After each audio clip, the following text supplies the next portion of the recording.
अस्सलाम वालेकुम students, welcome to the channel variable maths. तो आज हम लोग सॉल्व करने जा रहे हैं 2017 के एमसीक्यू सेकेंड ईयर क्लास के। ठीक है, तो ये एमसीक्यूज़ आपके लिए काफ़ी ज़्यादा हेल्पफुल रहेंगे आपके आने वाले बोर्ड के पेपर्स के लिए।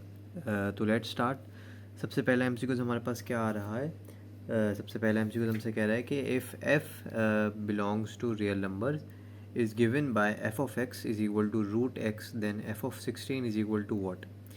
तो उसने हमें एक फ़ंक्शन दिया हुआ है कि एफ़ ऑफ एक्स बराबर है रूट एक्स के, तो फिर एफ़ ऑफ 16 किस चीज़ के बराबर होगा? तो बेसिकली उसने हमसे इस फंक्शन पे 16 की वैल्यू पूछी हुई। तो आप सीधा सीधा क्या करो, बिल्कुल सिंपल सी चीज़ है कि आप फंक्शन में रूट, मतलब ये रूट एक्स है ना, और यहाँ पे भी एक्स, ठीक है, तो आप सीधा सीधे इधर रूट पुट कर दो 16, ठीक है। And 16 is a perfect square, क्योंकि 4 का स्क्वायर होता है 4 4 16, तो अब इसका आंसर आ जाएगा सीधा सीधा 4 इसका आंसर है। ठीक है, कोई हार्ड एंड फास्ट रूल नहीं, कोई कुछ नहीं। ठीक है, आपने सीधी सिर्फ आपने काम की चीज़ पढ़नी, ये सब आपने कुछ नहीं पढ़ना, ये सब लिखा हुआ है लेकिन इसको आपने देखना नहीं। हमें सिर्फ फंक्शन और जो मतलब जो न्यूमेरिकल चीज़ें हैं जिससे हमें काम होता है मैथ्स में, हमें सिर्फ वो देखने हैं। ठीक है, तो moving on to the next MCQ. Next MCQ हमें हमें हमसे कह रहा है कि limit X approaches to zero sine X upon tangent of x is equal to what. तो यहाँ पे अगर आप ये देखो कि मैंने यहाँ पे एरो बनाया हुआ है, तो वो क्यों बनाया हुआ है? वो इसलिए बनाया हुआ है कि साइन एक्स अपॉन, और टेंजेंट किसके बराबर होता है? Sine upon cos. ठीक है, ये साइन कैंसिल आउट हो जाएंगे, ठीक है ना। अब ये डबल फ्रैक्शन में है तो ये सबसे वाली चीज़ इधर ऊपर चली जाएगी, तो ये मैं यहाँ पे लिख देता हूँ is equal to cos X. अब हम लिमिट पुट कर देंगे cos zero and cos zero is 1, ये आपका आंसर है, 1 आपका आंसर है। ठीक है, ये सिंपल हमने ये वाला सॉल्व कर लिया। ठीक है, अगला एमसीक्यूज हमसे क्या कह रहा है? Every linear equation represents. अच्छा, जब भी कम से हमसे कभी ये वाला सवाल पूछना बहुत दफ़ा है, एक बेसिक कॉन्सेप्ट है ये, तो आप इसको देखो। Every linear equation represents what. तो every linear equation represents a straight line. ये स्ट्रेट लाइन मतलब शॉर्ट फॉर्म मैंने एस टी लिख दिया। इसको याद रखने की पता है एक ट्रिक क्या है? लीनियर में खुद एक, मैंने इसको जो सर्कल किया हुआ है, लीनियर में खुद लाइन का वर्ड आता है। लीनियर में खुद लाइन का वर्ड आता है। तो इससे आप याद रख लो, ये से एक ऐसी एक शॉर्टकट, एक दिमाग में फ़ौरन याद रखने का एक तरीका है। लेकिन वैसे इसका वो ये है कि जिस भी इक्वेशन की पावर हाईएस्ट 1 होती है ना, जैसे एक्स प्लस वाई प्लस 15, यहाँ पे कोई चीज़ ऐड कर दो, इसमें हाईएस्ट पावर 1 है, ठीक है, तो ये लीनियर इक्वेशन है। ठीक है ना, मतलब वैसे कि ये होती है, लेकिन एक जल्दी से याद रखने के लिए ये एक आपका एक वो है कॉन्सेप्ट है। ठीक है ना, ये आपका every linear equation represent straight line. ठीक है ना, अब अगला एमसीक्यू हमसे क्या कह रहे हैं? The X intercepts of Y is equal to x square plus X minus 6 R. X intercept हमसे पूछ रहा है वो, ठीक है ना, कि भाई एक्स इंटरसेप्ट इस इक्वेशन के क्या होंगे? तो एक्स इंटरसेप्ट का मतलब होता है Y is equal to zero, ठीक है ना, और वाई इंटरसेप्ट का मतलब होता है x is equal to zero. तो हमने उसने हमसे फिलहाल एक्स इंटरसेप्ट का पूछा, तो हम y is equal to zero पूरी इक्वेशन में पुट कर देंगे। वाई की जगह हमने जीरो पुट किया, is equal to x square plus of x minus 6। ठीक है ना। अच्छा, ये मिडल टर्म बन रही है, मैंने तो 2-3 स्टेप डायरेक्ट कर लिए। ये मिडल टर्म बन रही है, हमने मिडल टर्म को ब्रेक कर दिया, ठीक है ना। यहाँ से हमने एक्स कॉमन ले लिया, ठीक है, हमने यहाँ से भी सॉल्व आउट कर लिया। हम जब एंड में जो आंसर आएगा वो आपके पास -3,2, ये आपका आंसर है। ठीक है ना, ये सिंपल आपका आंसर है, कोई हार्ड एंड फास्ट रूल नहीं है। ठीक है, अगले एमसीक्यूज पे हम मूव करते हैं। डेरिवेटिव से आ रहा है, तो क्या कह रहे हैं हमसे कि D by D x ln 1 plus x cube. ठीक है, ln के आगे जो भी चीज़ लिखी हुई होती है उसको हम, उसका एक ln का फार्मूला होता है ना कि 1 अपॉन फंक्शन, मतलब फंक्शन ये है, और इनटू फंक्शन का डेरिवेटिव, मतलब इस चीज़ का डेरिवेटिव। ठीक है ना, इसका डेरिवेटिव क्या होगा? 1 का डेरिवेटिव तो आपके पास 0 हो जाएगा, और एक्स क्यूब का डेरिवेटिव होता है 3x²।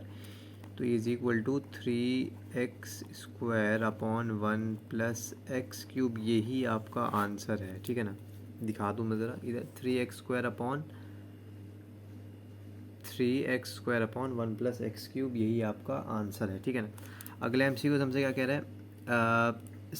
Integration of sec x d x. ये तो सिंपल आपका एक फॉर्मूला है इंटीग्रेशन में कि इंटीग्रेशन में सेक का फॉर्मूला होता है आपके पास ln sec x plus of tangent x plus of C, ये सी लिखा हुआ है कांस्टेंट ऑफ इंटीग्रेशन। तो ये सीधे सीधा फार्मूला है, फार्मूला तो आपको याद रखने होंगे, ठीक है ना, ये आपका फार्मूला है, ठीक है। अगले एमसीक्यूज पे हमसे मूव करते हैं।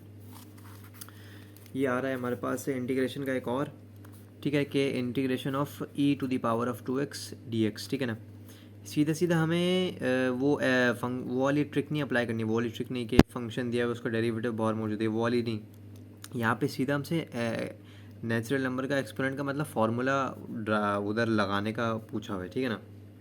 एमसीक्यूज़ के एक ऑप्शन में वैसा वाला ऑप्शन भी दिया हुआ था जैसा कि पिछले कुछ एमसीक्यूज़ जो हमने पिछले सालों के किए हैं कि ई की पावर एक्स दिया हुआ होता था, एक फंक्शन उसकी पावर में दिया हुआ होता था, बराबर में उसी का डेरिवेटिव दिया होता है, वो अलग है, ये अलग है, ठीक है ना। तो यहाँ पे जो है हमारे पास एक नेचुरल वो दिया हुआ है, ठीक है ना। हम इसको इंटीग्रेट कैसे करेंगे कि e to the power of x, ये तो एज इट इज़ आता है फॉर्मूले के हिसाब से जैसे लिखा हुआ है, अपॉन उस चीज़ का डेरिवेटिव, उसकी फंक्शन पावर में जो आ रहा है उस चीज़ का डेरिवेटिव, 2x का डेरिवेटिव होता है 2 एंड प्लस ऑफ सी, ये आपका आंसर है, ठीक है ना, सिंपल, ठीक है। अगले एमसीक्यूज़ हमसे क्या कह रहा है कि measure of angle from a line with slope m1 with slope 3 and to the line with slope m5 is what. तो पहले हम उसने हमसे स्लोप कहा कि ये 3 दिया हुआ है और अगला स्लोप उसने 5 दिया हुआ है, तो हम इसको m1 कह देंगे एंड m2 कह देंगे। अच्छा, जिस पे with slope to the line आता है, जिस पे टू द लाइन मतलब उस लाइन पर जा रहा है, तो वो m2 कहते हैं उससे, और पहले वाले को हम m1 कहते हैं, ठीक है ना, याद रखना कि ऐसे ही करते हैं। टेंजेंट थीटा ये आपने पढ़ा होगा चैप्टर 2 में, इसका फॉर्मूला होता है m2 minus m1 upon 1 plus m1 m2। हमने वैल्यूज पुट करें, डायरेक्ट आंसर है 1/8, ठीक है ना, 5 minus 3 upon 1 plus 5 multiply by 3। Theta is equal to tangent inverse, क्योंकि उसने एंगल पूछा है तो हमें ये चाहिए, थीटा चाहिए। टेंजेंट तो एक ट्रिग्नोमेट्रिक फंक्शन है तो हमें थीटा चाहिए। Theta is equal to tangent inverse 1/8, ये आपका आंसर है। इसको फर्दर चाहो तो आप कैलकुलेटर से भी सॉल्व कर सकते हो, वैल्यू निकाल सकते हो, बट अकॉर्डिंग टू आपको ऑप्शंस भी देखने होते हैं, तो ये है आपका फाइनल आंसर, ठीक है ना। अगला एमसीक्यूज हमसे क्या कह रहा है, two straight lines 2x² minus 16xy plus 2y² is equal to 0 are, ठीक है ना। तो ये आपका अगर आप गौर से देखो ये माइनस लिखा हुआ है, तो ये आपकी वो है सेकंड डिग्री होमोजीनियस इक्वेशन जो आपने चैप्टर 3 में पढ़ी होगी, chapter 3 second year general equation of straight lines, वो होती है ना ax² plus by² plus 2hxy is equal to 0, ये वो है।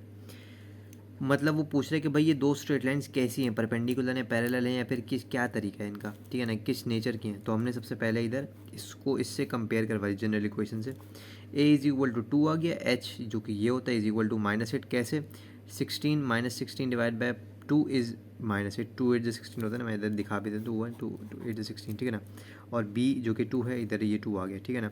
परपेंडिकुलर की हमारे पास एक कंडीशन होती है, ये आपने पढ़ी होगी, a plus b is equal to 0, अगर वो बराबर आ जाए, a plus b is equal to 0 बराबर 0 के बराबर, तो मतलब परपेंडिकुलर हैं लाइंस। 2 + 2 इज इक्वल टू 0 नहीं होता, क्योंकि 2 + 2 4 होता है, 4 इज़ नॉट इक्वल टू 0, ठीक है ना।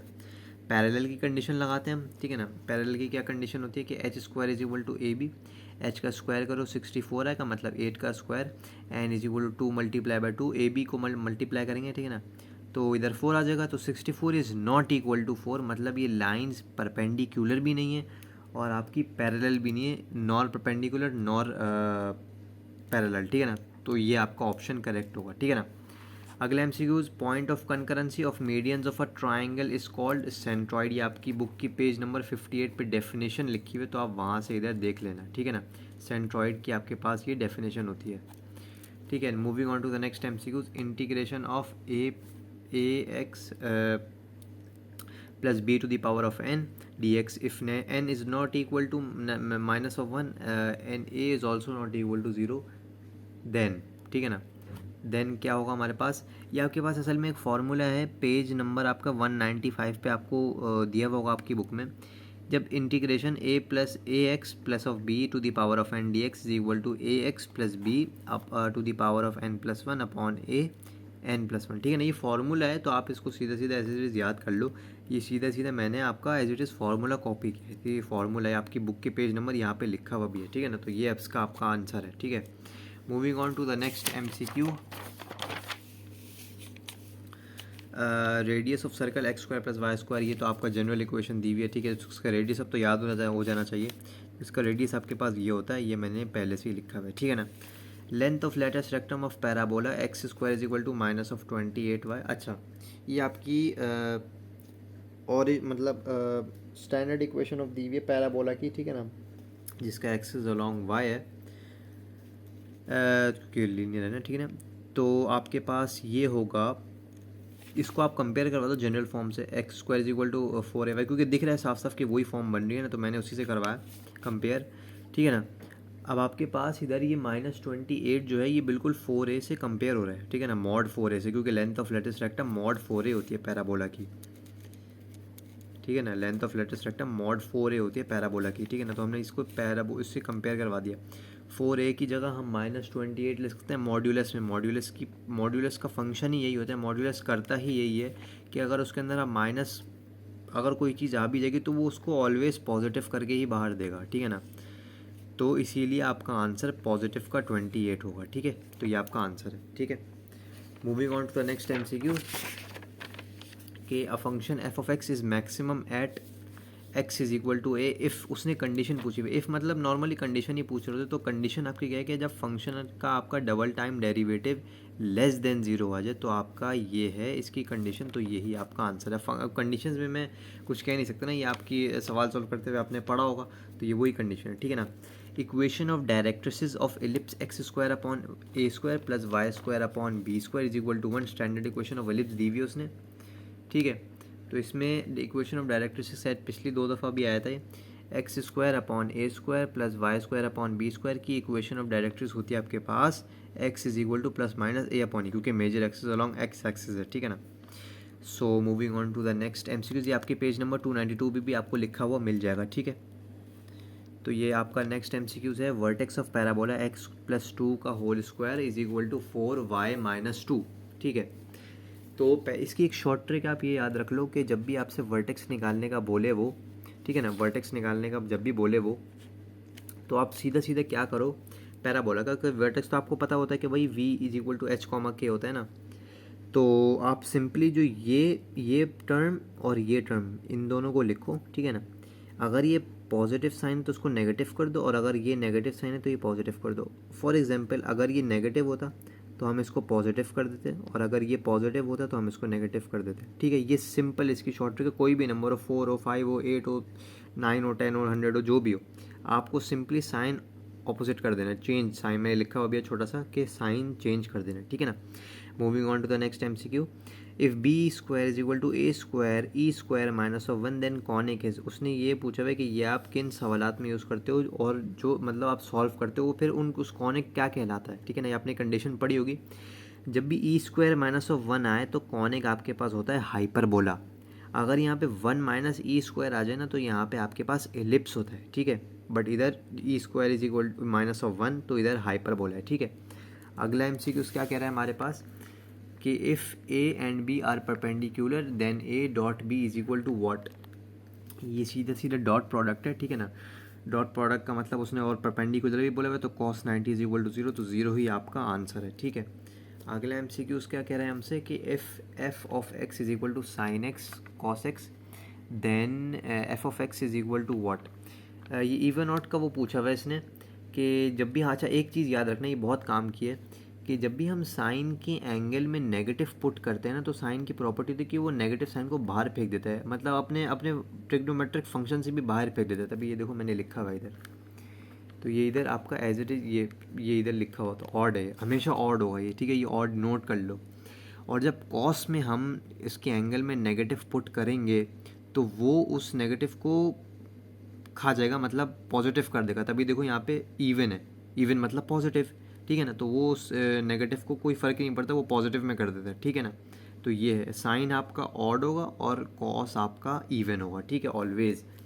सो हमारे सवाल के मुताबिक जब भी हम सबसे मल्टीप्लाई पूछे ना, साइन और कॉस के मल्टीप्लाई हो रहे हैं, तो जब भी ऑड और इवन मल्टीप्लाई होते हैं तो आंसर हमेशा आपके पास ऑड आता है।